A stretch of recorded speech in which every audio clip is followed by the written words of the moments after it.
Hello friends, this is Maga.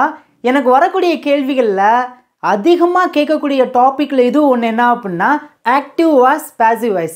இது உங்களுக்கு ரொம்ப தெளிவா சின்ன குழந்தைகளுக்கு புரிய வைக்கிற மாதிரி ரொம்ப ஈஸியா சிம்பிளா உங்களுக்கு புரிய வைக்க போறேன். சோ வீடியோவை ஸ்கிப் பண்ணாம மட்டும் கவனமா கவனிங்க. அதுக்கு முன்னாடி நம்ம சேனல்ல பாத்தீங்கன்னா இப்போ 8,40,000 சப்ஸ்கிரைபர்ஸ் நம்ம ரீச் பண்ணிட்டோம். இன்னும் நமக்கு 1 மில்லியன் சப்ஸ்கிரைபர்ஸ் வரதுக்கு 1,60,000 சப்ஸ்கிரைபர்ஸ் தான் நமக்கு தேவைப்படுது. சோ வீடியோவை நீங்க பார்க்கறீங்கன்னா மறக்காம சப்ஸ்கிரைப் பண்ணிட்டு பாருங்க. வாய்ஸ் அப்படிங்கறத நம்ம டீடைலா பார்க்கிறதுக்கு முன்னாடி அதுக்கு உள்ள என்னதான் இருக்குன்னு சொல்லிட்டு பார்க்கலாமா? இங்க பாருங்களேன். Active voice, passive voice. Active voice அப்படினா தமிழ்ல செய்வினை வாக்கியம் அப்படினு சொல்றோம். பாசிவ் வாய்ஸ் அப்படினா செயல்பாட்டு வினை வாக்கியம் அப்படினு சொல்றோம். நீங்க தமிழ்ல ஞாபகம் வைக்கணும் அப்படிங்கிறது அவசியம் இல்ல. ஜஸ்ட் நீங்க தெரிஞ்சு வச்சுக்கோங்க அவ்வளவுதான். ஓகேங்களா? ஓகே. இப்போ இந்த ரெண்டு கான்செப்ட் நம்ம ஃபர்ஸ்ட் கத்துக்கிடணும் அப்படினா அதுக்கு முன்னாடி ஒரு கான்செப்ட் உங்களுக்கு நல்லா தெரிஞ்சிருக்கணும். அது என்ன அப்படினா ஆக்ஷன் வெர்ப். ஆக்ஷன் வெர்ப் அப்படினா நம்ம தமிழ்ல வினைச்சொல் அப்படினு சொல்லுவோம். நம்ம காலையில இருந்து நைட் வரைக்கும் என்னென்ன செயல்கள்லாம் செய்றோமோ அது எல்லாமே பாத்தீங்கன்னா வினைச்சொல். பாருங்க. வாக். காலையில இருந்து நைட்டுக்குள்ள கண்டிப்பா நடக்கிற ஒரு செயலை செஞ்சிரும். வாக் அப்படினா இது ஒரு ஆக்ஷன் வெர்ப். பாருங்க. கோ, கம், நட, போ, வா, ஈட் சாப்பிடு, ப்ளே விளையாடு, ஸ்லீப் தூங்கு, டான்ஸ் நடனமாடு, ஜம்ப் குதி, ரன் ஓடு, ஸ்டடி படி. இப்போ உங்களுக்கு ஆக்ஷன் வெர்ப்னா என்னன்னு தெரிஞ்சிருச்சா? நம்ம செய்யக்கூடிய செயல். பாருங்க. வினைச்சொல். இந்த கான்செப்ட் உங்களுக்கு தெரிஞ்சாதான் பாருங்க வினைச்சொல் வினை வந்திருக்கா? இங்க பாருங்க. ஆக்டிவ் வாய்ஸ்ல செய்வினை, பாசிவ் வாய்ஸ்ல செயல்பாட்டு வினை. அப்போ உங்களுக்கு இந்த ஆக்ஷன் வெர்ப் தெரிஞ்சாதான் இந்த கான்செப்ட் உங்களுக்கு கொஞ்சம் கொஞ்சமா புரிய ஆரம்பிக்கும். இப்போ உங்களுக்கு இது தெரிஞ்சிருச்சு அப்படின்னா அடுத்த ஸ்டெப்புக்கு நம்ம போகலாங்க. போலாமா? இப்போ நான் சொல்லிக் கொடுக்க போகிறது ரொம்ப முக்கியம். இது உங்களுக்கு புரிஞ்சிருச்சு அப்படின்னா அடுத்த ஸ்டெப் உங்களுக்கு ரொம்ப ஈஸியாக புரிஞ்சிடும். ஸோ வீடியோவை கவனமாக கவனிங்க. வீடியோ பிடிச்சிருக்குன்னா வீடியோக்கு லைக் பண்ணிக்கோங்க. இந்த வீடியோ நீங்கள் நிறைய பேருக்கு ஷேர் பண்ணுங்கள். இங்கே நான் 2 சென்டென்ஸ் எழுதியிருக்கேன். பாருங்கள். I am student, I play cricket. இந்த 2 சென்டென்ஸுமே பார்த்தீங்கன்னா இந்த வாய்ஸ் அப்படிங்கிற கான்செப்டுக்கு உள்ளே வருமா அப்படின்னா எந்தெந்த சென்டென்ஸ் வரும் அப்படிங்கிறத நமக்கு தெரிஞ்சிருக்கணும். பாருங்களேன். I am student. இந்த சென்டென்ஸ்குள்ள ஏதாவது ஒரு ஆக்ஷன் வெர்ப் இருக்குதா? இல்லை. ஆனால் ரெண்டாவது சென்டென்ஸ் பாருங்க. I play cricket. நான் கிரிக்கெட் விளையாடுகிறேன். இந்த சென்டென்ஸ்குள்ள ஒரு வெர்ப் இருக்குது. அப்பனா ஒரு சென்டென்ஸ்க்கு உள்ள வெர்ப் இருந்துச்சு அப்படின்னா நம்ம வாய்ஸ் அப்படிங்கிற இந்த கான்செப்ட்க்கு உள்ள வச்சு நம்ம பேசலாம், பார்க்கலாம். அதுவே ஒரு சென்டென்ஸ்க்கு உள்ள வெர்ப் ஆக்ஷன் வெர்ப் இல்லை அப்படின்னா நம்ம இந்த வாய்ஸ்க்கு உள்ள வச்சு நம்ம பேச முடியாது, இதுக்குள்ள வச்சு நம்ம பார்க்க முடியாது. புரிஞ்சிருச்சா? இந்த கான்செப்ட் தெளிவாக புரிஞ்சிச்சுன்னா ஐ அண்டர்ஸ்டாண்ட், எனக்கு புரியுதுன்னு சொல்லிட்டு உங்களுடைய கருத்துக்களை மறக்காமல் கமெண்ட்டில் சொல்லுங்கள். ஓகே. இப்போ ப்ளே அப்படிங்கிறது வெர்ப், நம்ம செய்யக்கூடிய செயல் ஆக்ஷன். இப்போ இந்த ஆக்ஷன் வெர்பை நம்ம 2 டைப்பாக பிரிக்கலாங்க. பாருங்க. Transitive verb, intransitive verb. Transitive verb அப்படின்னா சிம்பிளாக சொல்லணும் அப்படின்னா ஒரு வெர்புக்கு அப்புறம் கண்டிப்பாக ஆப்ஜெக்ட் வந்திருக்கணும். பாருங்களேன். ஐ பிளே, நான் விளையாடுகிறேன். இதில் ஐ தான் சப்ஜெக்ட். பிளே அப்படிங்கிறது வெர்ப். கிரிக்கெட் அப்படிங்கிறது ஆப்ஜெக்ட். இப்போ நமக்கு சப்ஜெக்ட் தெரியும், வெர்ப் தெரியும். ஆப்ஜெக்டை நம்ம எப்படி கண்டுபிடிக்கலாம் அப்படின்னு ஒரு கேள்வி இருக்கா? ரொம்ப சிம்பிளுங்க. நீங்கள் எந்த சென்டென்ஸ் இங்கிலீஷில் பேசினாலும் சப்ஜெக்ட் வெர்ப் ஆப்ஜெக்டை கண்டுபிடிக்கிறது ரொம்ப ரொம்ப முக்கியம். ஆனால் ரொம்ப ரொம்ப ஈஸி. பாருங்களேன். இங்கே நான் 4 கேள்வி எழுதியிருக்கேன். இந்த 4 கேள்வியில் இந்த சென்டென்ஸ்க்கு ஏதாவது ஒரு ஆன்சர் இருக்குதா? இன்னும் ரொம்ப சிம்பிளாக சொல்லணும் அப்படின்னா இந்த வேர்பை பார்த்து இந்த 4 கேள்வியை கேளுங்க. நான் விளையாடுறேன். ஓகே, நான் எதை விளையாடுறேன்? ஆன்சர் இல்லை. நான் என்ன விளையாடுறேன்? கிரிக்கெட். அப்போனா ஆன்சர் இருக்குது. அப்போனா ஒரு வேர்பை பார்த்து நீங்கள் ஒரு கேள்வி கேளுங்க. இங்கே இருக்கிற இந்த 4 கேள்வியை கேட்டு பாருங்கள். ஒரு சென்டென்ஸில் இருக்கிற வேர்பை பார்த்து இங்கே இருக்கிற 4 கேள்வியை கேட்டு பார்த்தீங்க அப்படின்னா இந்த 4 கேள்விக்கு இந்த சென்டென்ஸில் வேர்புக்கு அப்புறம் ஆன்சர் இருக்குது அப்படின்னா அதுதான் ஆப்ஜெக்ட். புரிஞ்சிருச்சா? ஈஸியாக இருக்குதா? ஓகே, இப்போ நான் சொல்கிற பாயிண்ட்டை நீங்கள் நோட் பண்ணி வச்சுக்கோங்க, மறந்துடாதீங்க. இங்கே பாருங்களேன், ஒரு சென்டென்ஸில் ஆக்ஷன் வேர்ப் வருது அப்படின்னா அந்த ஆக்ஷன் வேர்புக்கு அப்புறம் ஆப்ஜெக்ட் இருக்கு அப்படின்னா அந்த ஆக்ஷன் வேர்பு தான் நம்ம ட்ரான்சிட்டிவ் வேர்ப் அப்படின்னு சொல்லுவோம். பாருங்கள், ப்ளே அப்படிங்கிற வேர்புக்கு அப்புறம் ஆப்ஜெக்ட் இருக்குது.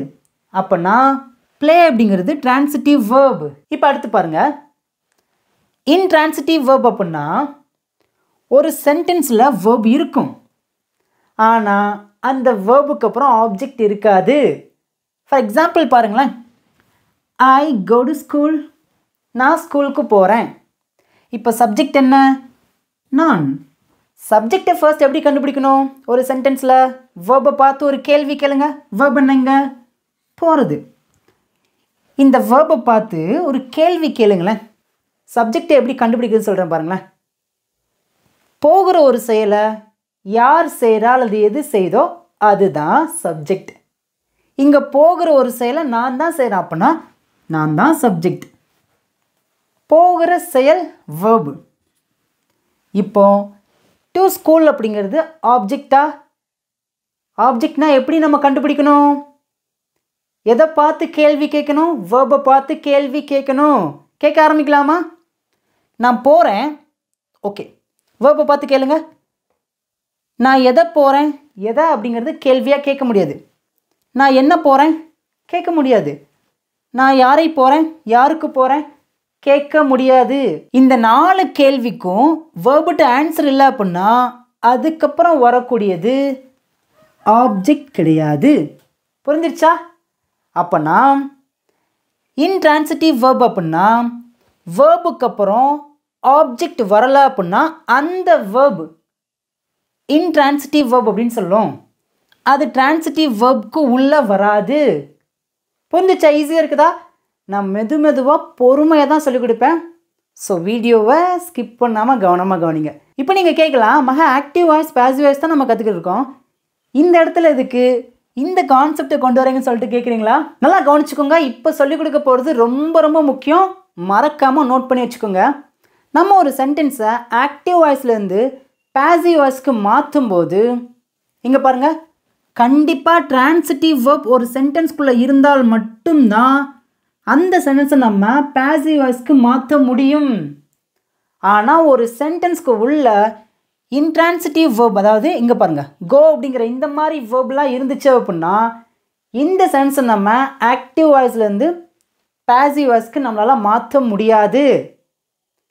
புரிஞ்சிச்சா? ஈஸியாக இருக்கா? நீங்கள் கூகுளில் போய் செக் பண்ணி பார்த்துக்கோங்க. டிரான்சிட்டிவ் வேர்ப்னா என்ன, இன்ட்ரான்சிட்டிவ் வேர்ப்னா என்னன்னு சொல்லிட்டு செக் பண்ணி பார்த்துக்கோங்க. இதெல்லாம் போட்டு நீங்கள் குழப்ப வேணாம். ஜஸ்ட் ஒரு விஷயத்தை நம்ம கற்றுக்கிட போகிறோம் அப்படின்னா அதுக்கு முன்னாடி அதுக்கு உள்ள என்னென்னலாம் இருக்குதுன்னு சொல்லிட்டு நம்ம தெளிவாக ஜஸ்ட் அதை நம்ம புரிஞ்சாவது வச்சுக்கணும். ஃபுல்லாக நமக்கு எல்லாமே தெரியணும்னு கிடையாது. ஜஸ்ட் ஓகே இதெல்லாம் இருக்குது, இதெல்லாம் நம்ம தெரிஞ்சு வச்சுருக்கணும் அப்படின்னு சொல்லிட்டு ஜஸ்ட் நீங்கள் அதை புரிஞ்சுக்கோங்க. ஓகேங்களா? நாளாக நீங்கள் நிறைய லேர்ன் பண்ணும்போது உங்களுக்கு ரொம்ப ஈஸியாக புரிய ஆரம்பிக்கும். இந்த கான்செப்ட்லாம் இப்போ உங்களுக்கு புரிய ஆரம்பிக்குது அப்படின்னா அடுத்த ஸ்டெப் உங்களுக்கு ரொம்ப ஈஸியாக புரியும். பார்க்கலாமா? ஓகே ஃப்ரெண்ட்ஸ், இப்போ நான் சொல்லக்கூடிய இந்த 5 பாயிண்ட்டை நீங்கள் நல்லா கண்டிப்பாக தெரிஞ்சு வச்சுருக்கணும். இந்த 5 பாயிண்ட் உங்களுக்கு தெரிஞ்சால் தான் ஆக்டிவ் வாய்ஸ்லேருந்து ஒரு சென்டென்ஸை பேசிவ் வாய்ஸ்க்கு உங்களால் ரொம்ப ஈஸியாக மாற்ற முடியும். ரொம்ப சிம்பிளாக தான் சொல்லிக் கொடுப்பேன். நல்லா கவனமாக கவனிங்க. உங்களுக்கு ஏதாவது இடத்துல புரியல அப்படின்னா அகைன் வீடியோ ஃபர்ஸ்ட்லேருந்து பாருங்கள், கண்டிப்பாக நல்லா புரியும். ஓகே, இப்போ ஆக்டிவ் வாய்ஸ்லேருந்து நம்ம பேசிவ் வாய்ஸ்க்கு ஒரு சென்டென்ஸ் மாற்றுறோம் அப்படின்னா கண்டிப்பாக டென்ஸை மாற்றவே கூடாது. புரிஞ்சிச்சா? ஆக்டிவ் வாய்ஸில் சிம்பிள் ப்ரெசன்ட் டென்ஸ் வச்சு பேசுகிறோம் அப்படின்னா பேசிவ் வாய்ஸ்லையும் பார்த்தீங்கன்னா சிம்பிள் ப்ரெசன்ட் டென்ஸை வச்சு மட்டும்தான் பேசணும். இப்போ செகண்ட் பாயிண்ட் பார்த்தீங்க அப்படின்னா ஆக்டிவ் வாய்ஸில் மொத்தம் எத்தனை டென்ஸ் இருக்குது? பாசிவ் வாய்ஸில் மொத்தம் எத்தனை டென்ஸ் இருக்குது அப்படிங்கிறது கண்டிப்பாக தெரிஞ்சிருக்கணும். ஆக்டிவ் வாய்ஸில் 12 டென்சஸ் இருக்குது. நம்ம சேனலில் நிறைய வீடியோஸ் பார்த்திங்கன்னா டென்சஸ் வச்சு போட்டிருக்கோம். அது எல்லாமே பார்த்திங்கன்னா active voice, subject, verb, object அந்த லைனில் இருக்கும். ஆனால் பாசிவ் வாய்ஸ் அப்படிங்கிறது பார்த்திங்கன்னா நமக்கு இருக்கக்கூடிய டென்ஸ் பார்த்திங்கன்னா மொத்தமாக 8 டென்ஸ் மட்டும்தான். இங்கே பாருங்களேன், இங்கே நான் 12 டென்சஸ் எழுதியிருக்கேன். இந்த 12 டென்சஸும் பார்த்திங்கன்னா ஆக்டிவ் வாய்ஸில் இருக்குது. இப்போ இந்த 12 டென்சஸும் பார்த்திங்கன்னா அப்படியே பாசிவ் வாய்ஸ்க்கு மாறும்போது எத்தனை டென்ஸ் மட்டும்தான் பாசிவ் வாய்ஸ்க்கு வரும் அப்படின்னா 8 டென்ஸ் மட்டும்தாங்க வரும். எந்தெந்த டென்ஸ் வராதுன்னு சொல்லுங்கள் பார்க்கும். நான் சொல்கிறேன், நோட் பண்ணிக்கோங்க. ஃப்யூச்சர் கண்டினியூஸ் டென்ஸ் வரவே வராது. ப்ரெசன்ட் பர்ஃபெக்ட் கண்டினியூஸ் டென்ஸ் வராது. பாஸ்ட் பர்ஃபெக்ட் கண்டினியூஸ் டென்ஸ் வராதுங்க. ஃப்யூச்சர் பர்ஃபெக்ட் கண்டினியூஸ் டென்ஸ் வராது. இந்த 4 டென்ஸ் மட்டும்தான் பாசிவ் வாய்ஸில் வராது. மிச்சம் இருக்கிற 8 டென்ஸும் பார்த்திங்கன்னா பாசிவ் வாய்ஸ்க்கு வரும். ஆக்டிவ் வாய்ஸில் எப்படிலாம் சென்டென்ஸ்க்கு ஸ்ட்ரக்சர் இருக்குதோ சேம் அதே மாதிரி பாசிவ் வாய்ஸ்க்கும் பார்த்திங்கன்னா அதோட ஜென்ரல் ஸ்ட்ரக்சர் அப்படிங்கிறது இருக்குதுங்க. பாயிண்ட் நம்பர் 3 பார்த்திங்க அப்படின்னா ஆக்டிவ் வாய்ஸில் ஃபர்ஸ்ட் பார்த்திங்கன்னா சப்ஜெக்ட் தான் வரணும். ஆனால் பாசிவ் வாய்ஸில் ஆக்டிவ் வாய்ஸில் இருந்த ஆப்ஜெக்ட் தான் பாசிவ் வாய்ஸ்க்கு சப்ஜெக்டாக ஃபர்ஸ்ட் வரும். புரிஞ்சிருச்சா? இன்னும் ரொம்ப சிம்பிளாக சொல்லணும் அப்படின்னா ஆக்டிவ் வாய்ஸில் ஃபர்ஸ்ட் வரக்கூடியது சப்ஜெக்ட் தாங்க வரணும். ஆனால் பாசிவ் வாய்ஸ்க்கு நீங்கள் பேசும்போது இந்த ஆக்டிவ் வாய்ஸில் இருந்த சென்டென்ஸில் ஆப்ஜெக்ட் ஒன்று இருக்கும் பார்த்தீங்களா, அந்த ஆப்ஜெக்ட் அப்படியே பாசிவ் வாய்ஸில் முன்னாடி வந்து ஃபர்ஸ்ட் வேர்ட்ஸாக வந்து நின்றணும். உங்களுக்கு நான் சென்டென்ஸ் வச்சு சொல்லிக் கொடுக்கும்போது தெளிவாக சொல்லிக் கொடுத்துருவேன். ஜஸ்ட் இதெல்லாம் உங்களுக்கு புரியணுங்க. சென்டென்ஸில் இதை தான் நான் சொல்லிக் கொடுப்பேன். ஓகேங்களா? இப்போ 3 பாயிண்ட் உங்களுக்கு தெளிவாக புரிஞ்சிருச்சா? இப்போ 4th பாயிண்ட் பார்த்தீங்க அப்படின்னா இங்கே பாருங்களேன், இங்கே இருக்கிற 7மே பார்த்தீங்கன்னா சப்ஜெக்ட் ப்ரோனவுன். இதுதான் ஆக்டிவ் வாய்ஸில் ஒரு சென்டென்ஸில் ஃபர்ஸ்ட் வந்து நிற்கும். புரிஞ்சிருச்சா? ஈஸியாக இருக்கா? ஓகே. ஐ அப்படின்னா நான், வி அப்படின்னா நாங்கள், யூ அப்படின்னா நீ அல்லது நீங்கள், தே அப்படின்னா அவர்கள், ஹீனா அவன், ஷீனா அவள், இட் அப்படின்னா அது. இப்போ நான் என்ன சொல்லியிருக்கேன், ஒரு சென்டென்ஸில் ஆக்டிவ் வாய்ஸில் சப்ஜெக்ட் என்ன இருக்குதோ அதுதான் பாசிவ் வாய்ஸ்க்கு ஆப்ஜெக்டாக மாறும். அப்போ இந்த சப்ஜெக்ட் ப்ரோனவுன் ஆப்ஜெக்டாக மாறும்போது எப்படி மாறும் அப்படின்னா மீ, மீ அப்படின்னா என்னை, அஸ் அப்படின்னா எங்களை அப்படின்னு அர்த்தம், யூ அப்படின்னா உன்னை, உங்களை அப்படின்னு சொல்லலாம், தெம் அப்படின்னா அவர்களை, ஹிம் அப்படின்னா அவனை, ஹெர் அப்படின்னா அவளை, இட் அப்படின்னா அதனை. இந்த கான்செப்ட் தெளிவாக புரிஞ்சிருச்சா? ஓகே. இப்போ இன்னொரு கான்செப்டை சொல்லிக் கொடுக்க போகிறேன். இதை வச்சு தான் ரொம்ப ஈஸியாக இருக்குங்க. பாருங்களேன், இப்போ பாசிவ் வாய்ஸில் இங்கே இருக்கிறது பார்த்திங்கன்னா ஆப்ஜெக்டாக கடைசி வந்து நிற்கும். ஆனால் அதுக்கு முன்னாடி நம்ம கண்டிப்பாக ஒரு ப்ரிப்போசிஷன் வச்சு பேசணுங்க. அது என்ன அப்படின்னா பை. பாருங்களேன், என்னால். நான் உங்களுக்கு சென்டென்ஸ் வச்சு கொஞ்ச நேரத்தில் தெளிவாக சொல்லி கொடுத்துருவேன். ஒரு செயல் நான் செய்கிறேன், அதை நம்ம ஆக்டிவ் வாய்ஸில் சொல்லுவோம். என்னால் ஒரு செயல் செய்யப்படுகிறது, செய்யப்பட்டது, செய்யப்படும் அப்படின்னு சொல்ல வரோம் பார்த்தீங்களா. என்னால் அப்படின்னு சொல்ல வரும்போது எப்படி தான் பேசணும் அப்படின்னா பை மீ. பை மீ அப்படின்னா என்னால். இப்போ அடுத்து சொல்லுங்க பார்க்கும். எங்களால் எப்படி சொல்லலாம்? எங்களால். வாயை திறந்து பேசுங்க, பேசுங்க, வாயை திறந்து பேசுங்க. எங்களால்னா எப்படி சொல்லலாம்? By as. பை அஸ், எங்களால். இப்போ உன்னால்னா எப்படி சொல்லலாம்? கரெக்டுங்க, பை யூ. அவர்களால். அவர்களால் ஒரு செயல் செய்யப்படுகிறது. பாருங்க, நான் சென்டென்ஸ் வச்சு தெளிவாக சொல்லி கொடுத்துருவேன். இன்றைக்கி உங்களுக்கு புரிய வைக்காமல் நான் விடுறதாவே கிடையாதுங்க. எவ்வளோ நேரம் ஆனாலும் பரவாயில்ல, நான் உங்களுக்கு புரிய வச்சுட்டு தான் அந்த வீடியோ முடிப்பேன். அவர்களால் அப்படின்னா பை தெம். அவனால் ஒரு செயல் செய்யப்படுகிறது. அவனால் அப்படின்னா பை ஹிம். அவன் அப்படின்னா ஹி அப்படின்னு சொல்லுவோம். அவனால் அப்படின்னா பை ஹிம். ஈஸியாக இருக்குதா? ஓகேங்க. அடுத்து பாருங்க, அவளால் அப்படின்னா பை ஹர். அதனால் அப்படின்னா பை இட். ஓகே ஃப்ரெண்ட்ஸ், உங்களுக்கு இந்த பேசிக்கான கான்செப்ட் புரிஞ்சிடுச்சா? என்னால் பை மீ, எங்களால் பை அஸ், உன்னால் அல்லது உங்களால் பை யூ, அவர்களால் பை தெம், அவனால் வாய் திறந்து பேசுங்க, அவனால் பை ஹிம், அவளால் பை ஹர், அதனால் பைட். இப்போ நம்ம 4 பாயிண்ட்டை தெளிவாக பார்த்தாச்சு. இன்னும் ஒரே ஒரு பாயிண்ட் மட்டும்தான், அதை என்னன்னு பார்க்கலாமா? இப்போ நம்ம 5ஆவதாக பார்க்க போகிற பாயிண்ட் பார்த்திங்கன்னா ரொம்ப முக்கியம். இதுதான் ஒரு சென்டென்ஸ்க்கு அஸ்திபாரம், ஆணிவேர், உயிர் நாடி. ஓகேங்களா? இங்கே பாருங்களேன், இங்கே நான் 3 வடிவத்தில் உள்ள வேர்ப் எழுதியிருக்கேன். V1, V2, V3. அதாவது இங்கே இருக்கிற வேர்பெல்லாம் ப்ரெசன்ட் ஃபார்ம் அப்படின்னு சொல்லுவோம், இங்கே இருக்கிற வேர்பெல்லாம் பாஸ்ட் ஃபார்ம் அப்படின்னு சொல்லுவோம், இங்கே இருக்கிற வேர்ப் எல்லாமே பாஸ்ட் பார்ட்டிசிபிள் அப்படின்னு சொல்லுவோம். புரிஞ்சிச்சா? இந்த 3 காலமில் உள்ள வேர்பை நீங்கள் கண்டிப்பாக அவசியம் தெரிந்து வைத்திருக்க வேண்டும். ஓகே, இப்போ நம்ம இன்றைக்கி பார்க்க போகிறது என்ன அப்படின்னா, ஆக்டிவ் வாய்ஸ்லேருந்து பேசிவ் வாய்ஸை நம்ம எப்படிலாம் மாற்றலாம், அதுவும் ஸ்பெசிஃபிக்காக பர்டிகுலராக பார்த்திங்கன்னா சிம்பிள் ப்ரெசன்ட் டென்ஸில் ஆக்டிவ் டு பேசிவ் வாய்ஸ்க்கு எப்படிலாம் ஒரு சென்டென்ஸை நம்ம மாற்றி பேசலாம்னு சொல்லிட்டு பார்க்கலாம். அதனால தான் இந்த இடத்துல ப்ரெசன்ட் அப்படின்னு எழுதியிருக்கேன். ஓகேங்களா?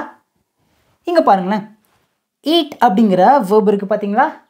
இந்த வேர்பை நாம் ஆக்டிவ் வாய்ஸில் மட்டும்தான் பேசணும். புரிஞ்சிருச்சா? அதுவே பேசிவ் வாய்ஸ்க்கு இந்த வேர்ப் எப்படி மாறும் அப்படின்னா பாருங்கள், V3 வேர்பு தான் பேசிவ் வாய்ஸ்க்கு மாறும். நான் சென்டென்ஸ் வச்சு சொல்லிக் கொடுக்கும்போது தெளிவாக சொல்லிக் கொடுப்பேன். ஜஸ்ட் இதெல்லாம் உங்களுக்கு தெரிந்தால் மட்டும்தான் சென்டென்ஸை உருவாக்கி பேச ஆரம்பிக்க முடியும். Eat, ate, eaten. ஆக்டிவ் வாய்ஸில் ஈட் அப்படின்னு பேசணும், பேசிவ் வாய்ஸில் ஈட்டன் அப்படின்னு பேசணும். இப்போ நம்ம இங்கே இருக்கிற பாஸ்ட் ஃபார்மில் இருக்கிற வேர்புக்கு இன்னைக்கு வேலை கிடையாது. ஓகேங்களா? ஓகே, ரைட் அப்படின்னா எழுதுறது, இது ஆக்டிவ் வாய்ஸில் இருக்குது, இது V1 வேர்ப். பேசிவ் வாய்ஸ்க்கு எப்படி மாறும் அப்படின்னா ரிட்டன். V3ல் என்ன வேர்ப் இருக்குதோ அதுதான் எல்லா டென்ஸ்க்கும் பார்த்திங்கன்னா பேசிவ் வாய்ஸ்க்கு வரும். நோட் பண்ணி வச்சுக்கோங்க, மறந்துடாதீங்க, நோட் பண்ணி வச்சுக்கோங்க. பேசிவ் வாய்ஸில் மொத்தம் 8 டென்ஸ் இருக்குது. அந்த 8 டென்ஸ்லேயும் பார்த்திங்கன்னா வரக்கூடிய வேர்ப் கண்டிப்பாக பாஸ்ட் பார்ட்டிசிபிள் இருக்கிற வேர்பு தான் வரும். நோட் பண்ணி வச்சுக்கோங்க, மறந்துடாதீங்க. இதெல்லாம் சின்ன சின்ன point.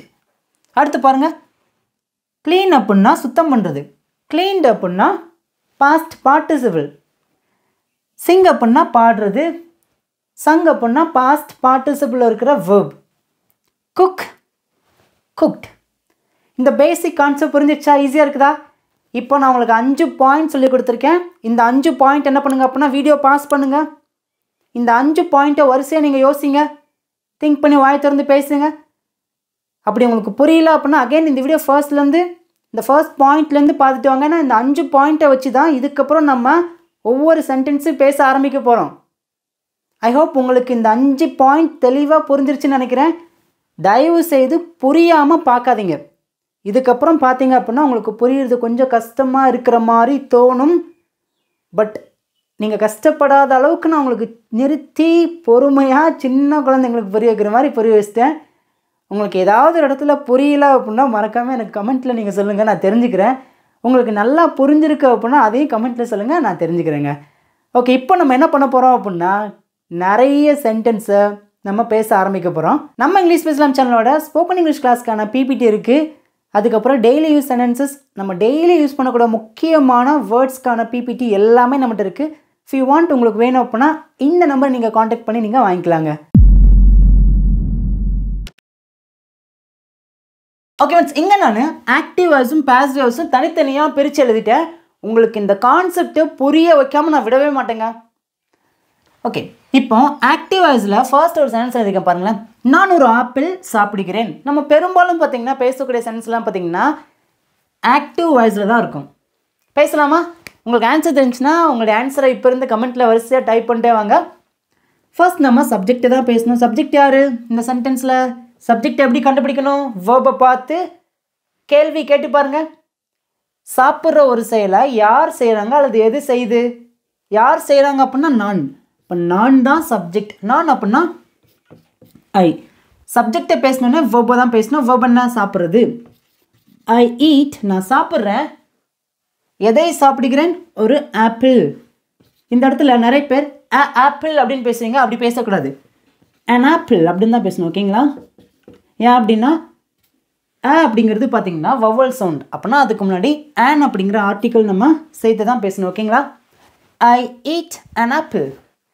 I eat an apple. நான் ஒரு ஆப்பிள் சாப்பிடுகிறேன். இப்போ பெரும்பாலும் நம்ம பேசக்கூடிய சென்டென்ஸ் பார்த்திங்கன்னா ஆக்டிவ் வாய்ஸில் தான் இருக்கும். இது நமக்கு பேச தெரியும். இப்போ பாசிவ் வாய்ஸ் அப்படிங்கிறது எதற்காக வச்சுருக்காங்க அப்படிங்கிற ஒரு கேள்வி இருக்குல்ல. நம்ம இதே பேசிட்டு போயிடலாம்ல. ரொம்ப சிம்பிளாக சொல்கிறேன் அப்படின்னா, ஒரு சென்டென்ஸில் இருக்கிற ஆப்ஜெக்ட்க்கு நம்ம முக்கியத்துவம் கொடுத்து பேச வர்றோம் அப்படின்னா அதுக்காக தான் பாசிவ் வாய்ஸ் அப்படிங்கிறது இருக்குது. இப்போ பாசிவ் வாய்ஸில் நான் ஒரு சென்டென்ஸில் இருக்கேன். ஒரு ஆப்பிள் என்னால் சாப்பிடப்படுகிறது. இப்போ நல்லா கவனிங்க. இந்த இடம் உங்களுக்கு புரிஞ்சிருச்சு அப்படின்னா இந்த கான்செப்ட் உங்களுக்கு தெளிவாக புரிஞ்சிருங்க. இப்போது இந்த சென்டென்ஸில் நம்ம யாருக்கு முக்கியத்துவம் கொடுத்துருக்கோம்? ஒரு சப்ஜெக்ட்க்கு. பாருங்கள், ஐ சப்ஜெக்ட்க்கு முக்கியத்துவம் கொடுத்து நம்ம பேசுகிறதுனால இதை நம்ம ஆக்டிவ் வாய்ஸில் நம்ம பேசியிருக்கோம். அதுவே ஒரு சென்டென்ஸில் ஆப்ஜெக்ட்க்கு முக்கியத்துவம் கொடுத்து நம்ம பேசுகிறோம் அப்படின்னா அதை நம்ம பாசிவ் வாய்ஸில் தான் பேச முடியும். புரிஞ்சிருச்சா? பாருங்களேன், இந்த சென்டென்ஸில் ஆப்ஜெக்ட் என்ன? an apple. இதுதான் ஆப்ஜெக்ட். இதுக்கு இந்த இடத்துல நம்ம முக்கியத்துவம் கொடுக்கல, எனக்கு தான் முக்கியத்துவம் கொடுத்துருக்கேன். ஆனால் பாசிவ் வாய்ஸில் எப்படி பேசுகிறோம் அப்படின்னா ஒரு ஆப்பிள் ஆப்ஜெக்ட் தான் நம்ம முக்கியத்துவம் கொடுத்துருக்கோம், ஆப்பிளுக்கு தான் நம்ம முக்கியத்துவம் கொடுத்துருக்கோம், எனக்கு முக்கியத்துவம் கொடுக்கவே இல்லை. ஒரு ஆப்பிள் என்னால் சாப்பிடப்படுகிறது, அவ்வளோதான். அப்போ இந்த இடத்துல எதுக்கு நம்ம முக்கியத்துவம் கொடுத்து பேசியிருக்கோம்? ஒரு ஆப்பிள். இந்த மாதிரி சென்டென்ஸ் நம்ம எங்கெல்லாம் பேச வரோமோ எழுதுகிறோமோ அங்கே நம்ம பாசிவ் வாய்ஸில் தான் பேசணும், எழுதணும். புரிஞ்சிச்சா? ஈஸியாக இருக்கா? ஓகே, இதோட ஜென்ரல் ஸ்ட்ரக்சர் இந்த இருக்குது. அப்படியே என் கூட சேர்ந்து வரிசையாக பேசிகிட்டே வாங்க. ஃபர்ஸ்ட் நம்ம ஆப்ஜெக்டை தான் பேசணும். பாருங்கள், இதுதான் ஆக்டிவ் வாய்ஸில் இருக்கிற சென்டென்ஸ். இதில் ஐ subject, eat verb, an apple object. பேசலாமா? புரிஞ்சிருச்சா? ஓகே, ஃபர்ஸ்ட் நம்ம ஆப்ஜெக்டை பேசலாம். an ஆப்பிள் தான் ஆப்ஜெக்ட். அப்படியே தூக்கி ஃபர்ஸ்ட் போடுங்க, an ஆப்பிள். ஓகே, இப்போ ஆப்ஜெக்டை பேசியாச்சு. இதுக்கப்புறம் பி verb, ஹெல்பிங் verb நம்ம பேசணும். am, is, are. நல்லா கவனிங்க, an ஆப்பிள் அப்படிங்கிறது இட் அப்படிங்கிற சப்ஜெக்ட்க்கு உள்ளே வந்துடும், சிங்குலர். அப்போனா இந்த இடத்துல நம்ம இஸ் அப்படிங்கிற இந்த பி verb தான் நம்ம பேசணும். an apple is. நல்லா கவனிச்சுக்கோங்க, இந்த இடத்துல பி verb சப்ஜெக்டை பொறுத்து கிடையாது, முன்னாடி இருக்கிற ஆப்ஜெக்ட் என்ன, அது சிங்குலரா ப்ளூரலா, ஆப்ஜெக்டை பொறுத்து தான் am, is, are வரும். புரிஞ்சிருச்சா? ஈஸியாக இருக்கா? an apple is. ஓகே, இதுக்கப்புறம் நம்ம verb பேசலாமா? verb என்ன? பாருங்கள், சாப்பிட்றது. இந்த சாப்பிட்ற verb நம்ம இந்த இடத்துல ஈட் அப்படின்னு பேசக்கூடாது. நல்லா கவனிங்க, verb-ஓட தேர்ட் ஃபார்மை தான் நம்ம பேசணும். முன்னாடி சொல்லி கொடுத்தோம்ல 5 பாயிண்ட் தான் இங்கே இருக்குது. verb-ஓட தேர்ட் ஃபார்ம் என்ன? Past participle. உங்களுக்கு புரியறதுக்காக சிம்பிளாக V1, V2, V3 எழுதியிருக்கேன். ஈட்டோட பாஸ்ட் பார்ட்டிசிபிள் ஈட்டன். ஈட்டன் பேசலாமா? an apple is eaten. Okay, an apple is eaten. ஒரு ஆப்பிள் சாப்பிடப்படுகிறது. இன்னும் இந்த சென்டென்ஸ் முடியலை. பாருங்களேன், யாரால் சாப்பிடப்படுகிறது? என்னால்.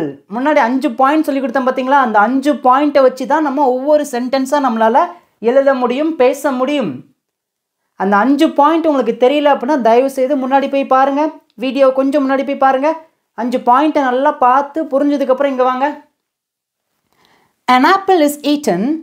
ஒரு ஆப்பிள் சாப்பிடப்படுகிறது. யாரால்? என்னால். என்னால்னா அப்படி பேசலாம். கரெக்டுங்க. பாருங்க, பை அப்படின்னா ஆல், மீ என்னை, என்னால் அப்படின்னா பை மீ. இப்போ அதோட ஜென்ரல் ஸ்ட்ரக்சர் பாருங்களேன். ஆப்ஜெக்டை நம்ம ஃபர்ஸ்ட் பேசணும். an ஆப்பிள் தான் ஆப்ஜெக்ட். பாருங்கள், an ஆப்பிள் தான் ஆப்ஜெக்ட். ஏன்னா இந்த சென்டென்ஸ் தான் நம்ம பாசிவ் வாய்ஸ்க்கு நம்ம மாற்றிருக்கோம். அப்போனா இந்த சென்டென்ஸை மாற்றாம தான் நம்ம இங்கே பேசணும். an apple ஆப்ஜெக்டை நம்ம பேசியாச்சு. ஃபர்ஸ்ட் ஆப்ஜெக்டை தான் பேசணும், பேசியாச்சு. அதுக்கப்புறம் இந்த ஆப்ஜெக்ட் சிங்குலரா ப்ளூரலா நம்ம பார்க்கணும். சிங்குலர் அப்படின்னா am is are இந்த 3 பி வேர்ப்ல ஆப்ஜெக்ட் எதை பொறுத்து இருக்கோ அதை பொறுத்து நம்ம பி வேர்ப் வச்சு பேசணும். an apple அப்படிங்கிறத நம்ம is அப்படிங்கிற பி வேர்ப் வச்சு தான் பேசணும். ஓகே, ஆப்ஜெக்டை பேசியாச்சு, பி வேர்ப் பேசியாச்சு. அதுக்கப்புறம் பாருங்களேன், வேர்போட தேர்ட் ஃபார்மை பேசணும். இங்கே வேர்ப் என்ன? சாப்பிட்றது. சாப்பிட்றதுக்கு இங்கிலீஷில் ஈட் அப்படின்னு சொல்லுவோம். ஈட்டோட பாஸ்ட் பார்ட்டிசிபிள் ஈட்டன் பேசியாச்சு. அதுக்கப்புறம் பை அப்படிங்கிற ப்ரிப்போசிஷன் வச்சு பேசணும், பேசியாச்சு. அதுக்கப்புறம் சப்ஜெக்ட் ப்ரொனவுன். இங்கே என்ன இருக்குதோ இது ஆப்ஜெக்டாக மாறினா மீ அப்படின்னு மாறும். புரிஞ்சா? ஈஸியாக இருக்கா? உங்களுக்கு ஏதாவது ஒரு இடத்துல சந்தேகம் இருந்துச்சு அப்படின்னா தயவு செய்து கேளுங்க. ஏன் அப்படின்னா இந்த கான்செப்ட் பார்த்தீங்கன்னா முக்கியமாக பார்த்தீங்கன்னா ஸ்கூலில் படிக்கிற ஸ்டூடெண்ட்ஸ்க்கு ரொம்ப யூஸ்ஃபுல்லாக இருக்கும். இப்போ இதே மாதிரி சென்டென்ஸை நம்ம பேசி ப்ராக்டிஸ் பண்ணலாம், எழுதி ப்ராக்டிஸ் பண்ணலாம். முக்கியமாக ஒரு விஷயத்த நல்லா கவனிச்சுக்கோங்க. இது ஒன்றும் பெரிய மலை கிடையாது. இன்ன வரைக்கும் ஆக்டிவர்ஸ் பேசிவர்ஸ் புரியாத ஆட்கள் நிறைய பேர் இருக்கிறீங்க. ஆனால் இங்கிலீஷ் பேசலாம் சேனலுக்குள்ள ஒருத்தவங்க புதுசாக வந்து பார்க்குறாங்க. ஒன்றுமே தெரியாமல் இருந்தாலும் எவ்வளோ பெரிய கஷ்டமான கிராமராக இருந்தாலும் எங்களால் அதை ஈஸியாக புரிய வைக்க முடியுங்க. அந்த கான்ஃபிடென்ட் எனக்கு இருக்குது. ஸோ உங்களுக்கும் நல்லா புரியுது அப்படின்னா மறக்காமல் உங்களுடைய கருத்துக்களை கமெண்ட்டில் எனக்கு தெரியப்படுத்துங்க. எனக்கு ரொம்ப யூஸ்ஃபுல்லாக இருக்கும். இதே மாதிரி உங்களுக்கு வேறு ஏதாவது கான்செப்ட் புரியல அப்படின்னா தாராளமாக என்கிட்ட கேட்கலாங்க. ஒரு அண்ணனா ஒரு தம்பியா எப்படினாலும் நினச்சிக்கோங்க, தாராளமாக என்கிட்ட கேட்கலாம். கண்டிப்பாக நீங்கள் கேட்குற எல்லா கேள்வியும் நான் நோட் பண்ணிட்டே இருக்கிறேன். சீக்கிரமாக எல்லா வீடியோஸும் கண்டினியூவாக வரும். வீடியோவை ஸ்கிப் பண்ணாமல் பாருங்கள். செகண்ட் பாருங்களேன், நான் ஒரு கடிதம் எழுதுகிறேன். எல்லாருக்கும் புரிகிற மாதிரி இருக்கிறதுனால தான் சிம்பிளான சென்டென்ஸ் எழுதுகிறேன். ஆன்சர் பண்ணுங்க, வாயை திறந்து பேசுங்க. ஃபர்ஸ்ட் நம்ம சப்ஜெக்டை பேசலாம். நான் தான் சப்ஜெக்ட், ஐ. ஓகே, அதுக்கப்புறம் வேர்பை பேசணும். இங்கே என்ன வேர்ப் இருக்கு? எழுதுகிறேன், ரைட். ஓகே, நான் எதை எழுதுகிறேன்? ஒரு கடிதம், a letter. இப்போ இதில் சப்ஜெக்ட் யாரு? ஐ. verb write, object a letter. Okay, இது நமக்கு எல்லாருக்குமே தெரியுங்க. இப்போ இந்த சென்டென்ஸை நம்ம பாசிவ் வாய்ஸ்க்கு எப்படி மாற்றிருக்கோம் பாருங்க. ஒரு கடிதம் என்னால் எழுதப்படுகிறது. இந்த சென்டென்ஸில் நம்ம சப்ஜெக்ட்க்கு முக்கியத்துவம் கொடுத்துருக்கோம். ஆனால் இந்த சென்டென்ஸில் நம்ம ஆப்ஜெக்ட்க்கு நம்ம முக்கியத்துவம் கொடுத்துருக்கோம். புரிஞ்சிருச்சா? ஈஸியாக இருக்கா? எல்லாரும் வாய் திறந்து பேசுங்க. இங்கே இருக்கிற ஆப்ஜெக்டை நம்ம ஃபர்ஸ்ட் நம்ம பேசணும். a letter. ஓகே, இப்போ இந்த ஆப்ஜெக்ட் சிங்குலரா ப்ளூரலா? சிங்குலர். ஒரு கடிதம் அப்படின்னா சிங்குலர், அப்படின்னா இஸ் அப்படிங்கிற பி வேர்பை தான் பேசணும். a letter is. ஓகே, இதுக்கப்புறம் நம்ம வேர்பை பேசணும். வேர்பன்னா எழுதுறது. a letter is write அப்படி பேசக்கூடாது. எப்படி தான் பேசணும்? வேர்போட பாஸ்ட் பார்ட்டிசிபிள் தான் பேசணும். ரைட்டோட past participle written. a letter is written. a letter is written. ஒரு கடிதம் எழுதப்படுகிறது. யாரால் எழுதப்படுகிறது? என்னால். என்னால்னா அப்படி பேசலாம் பாருங்க. பை அப்படின்னா ஆல், மீ அப்படின்னா என்னை, பை மீ அப்படின்னா என்னால் அப்படின்னு வந்துடும். ஓகேங்களா? a letter is written by me. a letter is written by me. ஒரு கடிதம் என்னால் எழுதப்படுகிறது. இப்போ உங்களுக்கு ஒரு சிம்பிளான ஹோம்ஒர்க்குங்க. ஒரு கடிதம் அவனால் எழுதப்படுகிறது எப்படி பேசலாம்? இதுக்கு நான் ஆன்சர் பண்ண மாட்டேன். நீங்கள் தான் உங்களுடைய ஆன்சரை மறக்காமல் கமெண்ட்டில் பண்ணுங்கள். எல்லாருமே பண்ணுங்கள். ஈஸியாக புரியுதா? இன்னும் நம்ம நிறைய சென்டென்ஸ் வச்சு பேசலாம். அப்போ தான் உங்களுக்கு இன்னுமே ரொம்ப தெளிவாக புரியும். இன்றைக்கி ஆக்டிவ் பேசிவ் வாய்ஸில் ஒன்லி சிம்பிள் ப்ரெசன்ட் டென்ஸில் ஆக்டிவ் டு பேசிவ்க்கு எப்படி மாற்றலாம் அப்படிங்கிறத தெளிவாக பார்க்கலாம். இதே மாதிரி நமக்கு மொத்தமாக 8 டென்ஸ் இருக்குது. ஒன்று இன்றைக்கி பார்த்தாச்சு. இதே மாதிரி 7 டென்ஸ்க்கும் நம்ம பார்க்கலாம். உங்களுக்கு அதுக்கும் டீட்டெயிலாக வேணும் அப்படின்னா வீடியோ வேணால் கேளுங்க, கண்டிப்பாக நான் வீடியோ பண்ணுறேங்க. தேர்ட் பாருங்கள், நாங்கள் வீட்டை சுத்தம் செய்கிறோம். நாங்கள் வீட்டை க்ளீன் பண்ணுறோம் அப்படின்னு சொல்கிறோம். பேசுமா? பெரும்பாலும் நம்ம ஆக்டிவ் வாய்ஸில் தான் நம்ம அதிகமாக பேசுவோம். வாய் திறந்து பேசுங்க, ஆன்சர் பண்ணுங்க. சப்ஜெக்ட் யாரு? நாங்கள். we. அதுக்கப்புறம் verb பேசலாம். verb என்ன? சுத்தம் செய்கிறது. we clean. நாங்கள் சுத்தம் பண்ணுறோம். எதை? வீட்டை. இந்த இடத்துல டைரெக்டாக we clean house அப்படின்னு பேசாதீங்க. we clean the house அப்படின்னு பேசுங்க. ஓகேங்களா? we clean the house, நாங்கள் வீட்டை சுத்தம் செய்கிறோம். சப்ஜெக்ட் யாரு? we. verb என்ன? clean. object the house. Okay, பேசலாமா? இதை நம்ம பாசிவ் வாய்ஸ்க்கு எப்படி மாற்றலாம்? வீடு எங்களால் சுத்தம் செய்யப்படுகிறது. எப்படி பேசலாம்? இங்கே இருக்கிற ஆப்ஜெக்ட் அப்படியே தூக்கி ஃபர்ஸ்ட் போடுங்க. the house. Okay, the house அப்படிங்கிறது சிங்குலரா ப்ளூரலா? சிங்குலர். அப்படின்னா இஸ் அப்படிங்கிற பி வேர்பை தான் நம்ம பேசணும். த ஹவுஸ் இஸ். இதுக்கப்புறம் நம்ம வேர்போட தேர்ட் ஃபார்ம் தான் பேசணும். க்ளீன் அப்படிங்கிற வேர்போட தேர்ட் ஃபார்ம் என்ன? ஈடி மட்டும் ஆட் பண்ணுங்க. Cleaned. The house is cleaned. வீடு சுத்தம் செய்யப்படுகிறது. யாரால்? பாருங்க, எங்களால். எங்களால்னா எப்படி பேசலாம்? பை அப்படின்னா ஆல், அஸ் அப்படின்னா எங்களை, நம்மை அப்படின்னு சொல்லுவோம். ஓகேங்களா? பை அஸ் அப்படின்னா எங்களால். பேசுங்க. The house is clean by us. The house is clean by us. வீடு எங்களால் சுத்தம் செய்யப்படுகிறது. இப்போ இங்கே இருக்கிற ரெண்டு சென்டென்ஸை நல்லா கவனிங்க. ஃபர்ஸ்ட், ஆக்டிவ் வாய்ஸில் நம்ம ஒரு சென்டென்ஸை பேசும்போது யாருக்கு ரொம்ப முக்கியத்துவம் கொடுத்து பேசுகிறோம்? வி. நாங்கள். நாங்கள் தான் வீட்டை சுத்தம் செய்கிறோம். அப்போ நாங்கள் அப்படிங்கிறத நம்ம எம்பசைஸ் பண்ணி பேசியிருக்கோம். நாங்கள் வீட்டை சுத்தம் செய்கிறோம். ஆனால் இந்த சென்டென்ஸ் அப்படியே பாசிவ் வாய்ஸ்க்கு மாறும்போது எதற்கு முக்கியத்துவம் கொடுத்து பேசுகிறோம்? வீடு. வீடு எங்களால் சுத்தம் செய்யப்படுகிறது. அப்போ எதை நம்ம எம்பசைஸ் பண்ணி நல்லா தெளிவாக பேசுகிறோம்? எதுக்கு ரொம்ப முக்கியத்துவம் கொடுக்குறோம்? வீட்டுக்கு.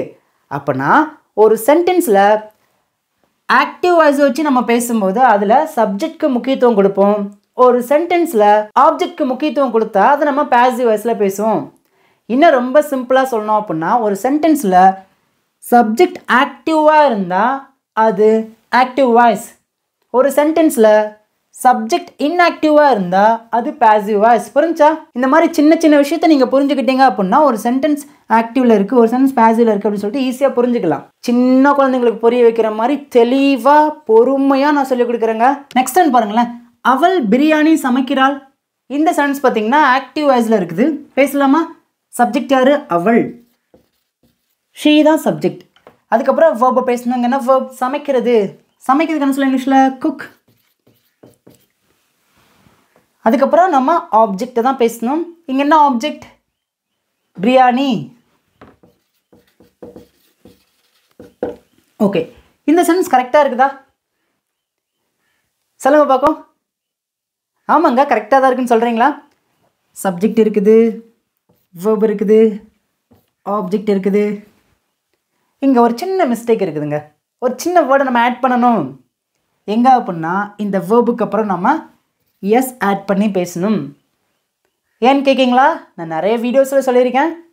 இருந்தாலும் இந்த வீடியோ யாராவது புதுசாக பார்க்குறீங்கன்னா அதை நான் சொல்கிறேன். ஆக்சுவலி இந்த சென்டென்ஸ் பார்த்தீங்கன்னா சிம்பிள் ப்ரெசன்ட் டென்ஸில் இருக்குது. சிம்பிள் ப்ரெசன்ட் டென்ஸில் நம்ம ஹீ ஷீட் இந்த 3 சப்ஜெக்டை வச்சு நம்ம பேசும்போது அந்த சப்ஜெக்ட்க்கு அப்புறம் வரக்கூடிய வேர்பில் கண்டிப்பாக எஸ் அல்லது இஎஸ் அல்லது ஐஎஸ் நம்ம ஆட் பண்ணி தான் பேசணும். அதுதான் அதோட ஜென்ரல் ரூல். நம்ம அதை தான் ஃபாலோ பண்ணணும். ஷீ குக்ஸ் பிரியாணி, இதுதான் கரெக்டான ஆன்சர். புரிஞ்சிடுச்சா? ஓகே, இப்போ இந்த சென்டென்ஸை நம்ம பாசிவ்க்கு எப்படி மாற்றிருக்கோம்? பிரியாணி அவளால் சமைக்கப்படுகிறது. அப்போ இந்த சென்டென்ஸில் நம்ம எதற்கு முக்கியத்துவம் கொடுத்துருக்கோம்? பிரியாணிக்கு. இங்கே இருக்கிற ஆப்ஜெக்ட் தான் நம்ம இங்கே முக்கியத்துவம் கொடுத்து பேசுகிறோம். பேசலாமா? ஆன்சர் பண்ணுங்க. பிரியாணி. ஓகே, இப்போ பிரியாணி அப்படிங்கிற ஆப்ஜெக்ட் பார்த்தீங்கன்னா சிங்குலர். அப்படின்னா இஸ் அப்படிங்கிற பி வேர்பை தான் பேசணும். பிரியாணி இஸ். ஓகே, அதுக்கப்புறம் வேர்பை பாருங்கள். சமைக்கிறது. சமைக்கிறதோட பாஸ்ட் பார்ட்டிசிபிள் என்ன?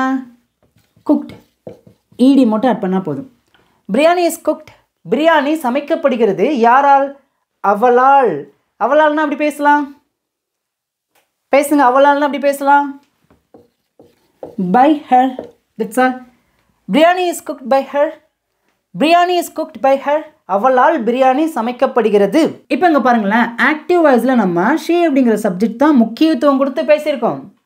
ஆனால் பாசிவ் வாய்ஸில் ஆக்டிவ் வாய்ஸில் இருக்கிற ஆப்ஜெக்ட் தான் நம்ம முக்கியத்துவம் கொடுத்து ஃபர்ஸ்ட்டு பேசியிருக்கோம். பிரியாணி அவளால் சமைக்கப்படுகிறது. இப்போ இந்த இடத்துல அவளால் அப்படிங்கிறத நம்ம மென்ஷன் பண்ணுறதுக்கு அவசியமே இல்லை, அதை எம்பசைஸ் பண்ணணும்னு அவசியம் கிடையாது. அவங்க கடைசி போயிட்டாங்க. ஆனால் எதற்கு முக்கியத்துவம் கொடுத்துருக்கோம்? பிரியாணிக்கு தான் முக்கியத்துவம் கொடுத்து பேசியிருக்கோம். அப்போனா ஒரு சென்டென்ஸில் ஆக்டிவ் வாய்ஸில் இருக்கிற ஆப்ஜெக்ட்க்கு நம்ம முக்கியத்துவம் கொடுத்து ஒரு சென்டென்ஸ் நம்ம பேசுகிறோம் அப்படின்னா அது பாசிவ் வாய்ஸில் தான் பேச முடியும். புரியுதா? இன்னும் நம்ம நிறைய சென்டென்ஸ் வச்சு பேசலாம். இப்போ உங்களுக்கு ஒரு சிம்பிளான ஒரு ஹோம்ஒர்க்குங்க. பிரியாணி என்னால் சமைக்கப்படுகிறது. உங்களுடைய ஆன்சரை மறக்காமல் கமெண்ட்டில் பண்ணுங்கள். இப்போ நெக்ஸ்ட் ஒன் பாருங்களேன், அவர்கள் பாடல்கள் பாடுகிறார்கள். பேசலாமா? தே தான் சப்ஜெக்ட், பாடுறது தான் வேர்ப், ஆப்ஜெக்ட் என்ன? பாடல்கள். Songs subject, verb, object. Okay, இப்போ இந்த சென்டென்ஸ் பாசிவ்க்கு எப்படி மாறுது? பாடல்கள் அவர்களால் பாடப்படுகிறது. பேசலாமா? இப்போ இங்கே இருக்கிற ஆப்ஜெக்டை அப்படியே தூக்கி முன்னாடி போடுங்க. அதோட ஜென்ரல் ஸ்ட்ரக்சர் நான் இந்த எழுதியிருக்கேன், நல்லா பார்த்து கற்றுக்கோங்க. தயவு செய்து ஈஸியாக தாங்க சொல்லிக் கொடுக்குறேன், தயவு செய்து நல்லா கற்றுக்கோங்க. ஒரு விஷயத்தை பார்த்துட்டு மட்டும் போகாதீங்க. உங்களுக்கு புரியுதான்னு சொல்லிட்டு நீங்கள் நல்லா செக் பண்ணி பாருங்கள். புரியல அப்படின்னா எவ்வளோ நேரம் ஆனாலும் பரவாயில்ல, எனக்கு புரிகிற வரைக்கும் நான் இந்த வீடியோ விட்டு வெளில போக மாட்டேன்னு சொல்லிட்டு கான்ஃபிடெண்ட்டாக உட்காருங்க. வீடியோ வாட்ச் பண்ணுங்கள், நல்லா யோசிங்க. இப்போ இங்கே இருக்கிற ஆப்ஜெக்ட்க்கு நம்ம இங்கே முக்கியத்துவம் கொடுத்துருக்கோம், பாடல்கள். பேசலாமா? சாங்ஸ். ஓகே, இப்போ இந்த சாங்ஸ் அப்படிங்கிறது சிங்குலரா ப்ளூரலா? சாங்ஸ், பாடல்கள் ப்ளூரல். அப்போனா ப்ளூரலாக இருக்கும்போது ஆர் அப்படிங்கிற பி வேர்பை வச்சு தான் பேசணும். பாருங்கள், ஆப்ஜெக்டை பேசியாச்சு, பி வேர்பை பேசியாச்சு. இதுக்கப்புறம் வேர்போட தேர்ட் ஃபார்மை மட்டும் பேசுங்க. சிங் தான் வேர்ப். இதோட பாஸ்ட் பார்ட்டிசிபிள் என்ன சொல்லுங்க பார்க்கும்? சங். Songs are sung. பாடல்கள் பாடப்படுகிறது. யாரால்? சொல்லுங்க பார்க்கும். அவர்களால். அவர்களால்னு அப்படி பேசலாம். சொல்லுங்க பார்க்கும். அந்த 5 பாயிண்ட்டை நீங்கள் மறக்காதீங்க. பேசலாமா? By them. புரிஞ்சிச்சா? ஈஸியாக இருக்கா? Songs are sung by them. பாடல்கள் அவர்களால் பாடப்படுகிறது. இப்போ நல்லா கவனிங்களேன். நான் அகைன் எல்லா வீடியோஸ்லையும் நான் உங்களுக்கு தெளிவாக எக்ஸாம்பிள் சொல்லி கொடுத்து அதை நான் எக்ஸ்பிளைன் பண்ணுவேன். இந்த சென்டென்ஸில் அவர்களுக்கு தான் நம்ம முக்கியத்துவம் கொடுத்து பேசியிருக்கோம். அப்படின்னா இந்த சென்டென்ஸ் நம்ம ஆக்டிவ் வாய்ஸில் பேசியிருக்கோம். they sing songs. they sing songs.